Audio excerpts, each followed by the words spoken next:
Rugby eccellenza, il Mogliano entra nella storia approdando per la prima volta alla finale scudetto, grande impresa dei trevigiani che hanno superato in semifinale il Viadana, la soddisfazione del presidente e dell'allenatore.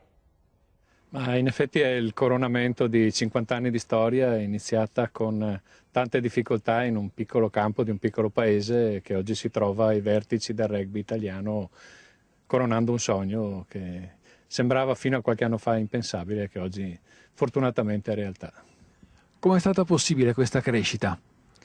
Ma secondo me è stata possibile facendo piccoli passi, sempre secondo le nostre possibilità, senza montarci la testa, costruendo giorno dopo giorno una realtà che, al di là dei grandi successi della prima squadra, è fondata anche su un grande lavoro fatto sulle giovanili che dura da anni e che finalmente appunto dà risultati importanti come questo.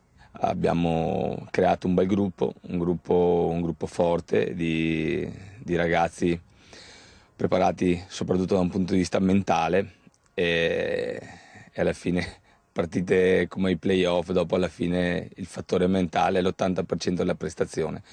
Che ricordo avrà di questa semifinale contro il Viadana?